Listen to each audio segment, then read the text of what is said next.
There is a certain kind of insult that does not arrive directly. It does not sound openly hostile. It does not sound aggressive. There is no yelling, no obvious attack, no clear statement you can point to. Instead, it hides itself. It hides inside sarcasm, inside strange little comments, inside subtle facial expressions, inside pauses, inside tone shifts, inside fake concern, inside backhanded compliments, and afterward something feels wrong. You replay the conversation in your mind again and again. You ask yourself, did they mean that the way I think they meant it? And when you finally confront the narcissist about it, they deny everything. I was joking. You are too sensitive.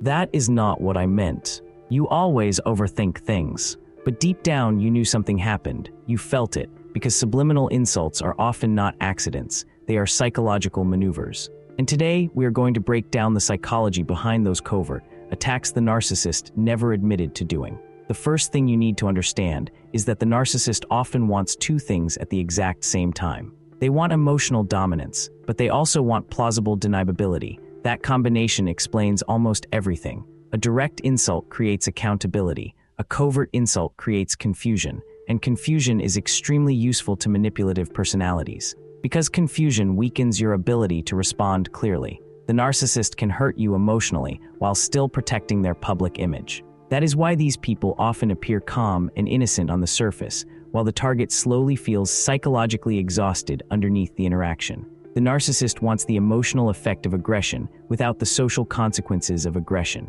That is why covert insults are so common. It allows hostility to exist beneath the surface, while the narcissist still appears reasonable to everyone else. Now here is where things become even more psychologically interesting. Most narcissistic personalities are heavily defended against shame and vulnerability. They do not want to openly reveal insecurity. They do not want to openly reveal jealousy. They do not want to openly reveal emotional weakness. So instead of directly admitting envy or resentment, they disguise it. For example, instead of saying, I feel threatened by you, they may subtly criticize your confidence. Instead of saying, I envy your success, they may say something like, wow, you really got lucky.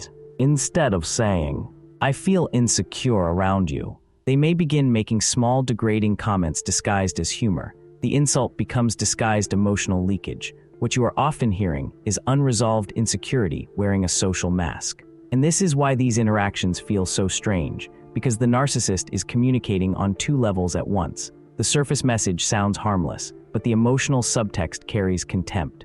That double-layer communication style is one of the most psychologically destabilizing parts of narcissistic behavior. For example, someone says, I am surprised you pulled that off. On the surface, it almost sounds like praise, but underneath it is the implication. I did not think you were capable. Another example might be, you actually look good today. Again, technically it sounds positive, but underneath it is the hidden suggestion that you normally do not look good. This creates cognitive dissonance. Your nervous system detects hostility, but your conscious mind struggles to fully prove it. And that gap between emotional perception and logical certainty creates psychological confusion. That confusion is not accidental. In many cases, it is the entire point. Over time, repeated subliminal insults slowly train the target into a state of hypervigilance. You begin analyzing everything: tone, facial expressions, word choices, pauses, smirks, timing. You begin replaying conversations for hours. You begin scanning for hidden meanings constantly, and eventually your mental energy becomes consumed by interpretation. This is one of the reasons narcissistic relationships become so psychologically exhausting. The victim is trapped inside ambiguity. Nothing is ever fully clear. And because nothing is fully clear, the narcissist can always escape accountability. Now, one of the narcissist's favorite delivery systems for covert aggression is humor, mocking humor, sarcastic humor, humiliation disguised as comedy, because humor gives them an escape route. If you react emotionally, they say, it was just a joke.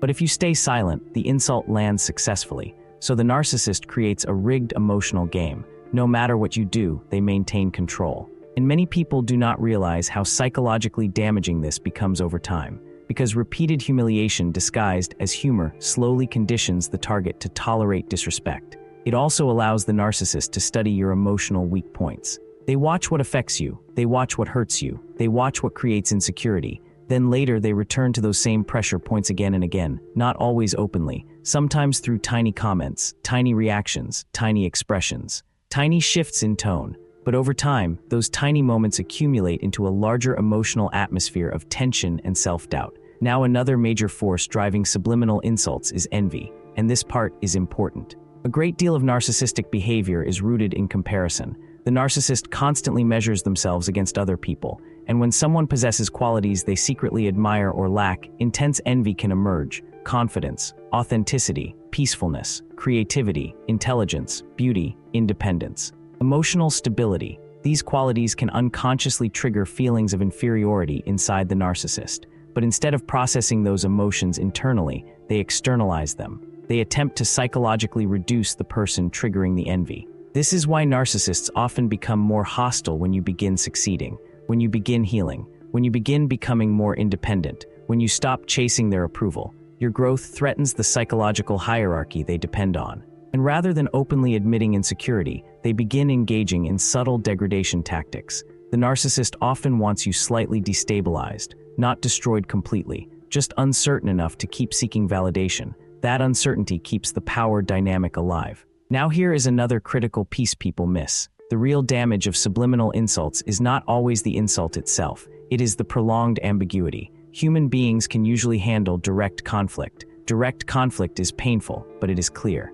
Clear problems can be addressed. Covert hostility is different. Covert hostility creates psychological fog, and psychological fog slowly erodes self-trust. You begin doubting your own perception. You begin questioning your instincts. You begin wondering if you are imagining things. And once a person loses trust in their own perception, they become far easier to manipulate emotionally. That is why many survivors of narcissistic abuse describe feeling mentally fragmented afterward, not because every individual insult was catastrophic, but because every interaction slowly destabilized their sense of certainty. Now eventually, many people begin trying to decode every sentence the narcissist says, every look, every pause, every tiny reaction, but this can become another trap. Because narcissistic dynamics often pull people into endless interpretation loops. The healthier approach is pattern recognition, not obsession. Do not focus only on isolated comments. Focus on consistent emotional patterns. Do you repeatedly feel diminished around this person? Do conversations leave you feeling confused or psychologically drained? Do they constantly insult you indirectly while denying responsibility afterward? Do they regularly hide contempt behind humor or ambiguity? Patterns reveal more than individual moments ever will. And once you begin seeing the full behavioral structure clearly, the psychological fog starts lifting. You stop chasing explanations. You stop trying to force accountability from someone committed to denial. You stop needing the narcissist to admit what they were doing. And that is an important stage of healing, because many narcissists will never fully admit the manipulation. Admitting it would collapse the image they desperately protect. The performance matters more than truth. The appearance of innocence matters more than honesty. And this is why narrative control becomes everything to them. Who controls the interpretation controls the emotional reality of the interaction. That is the deeper psychology underneath subliminal insults. It is not only about hurting someone. It is about controlling emotional perception while avoiding responsibility at the same time. And once you fully understand that mechanism, you begin responding differently. You become less emotionally hookable, less confused, less reactive, and far more capable of protecting your psychological boundaries. Because in the end, the real story was never just the insult itself. The real story was the covert system of control hiding underneath it the entire time.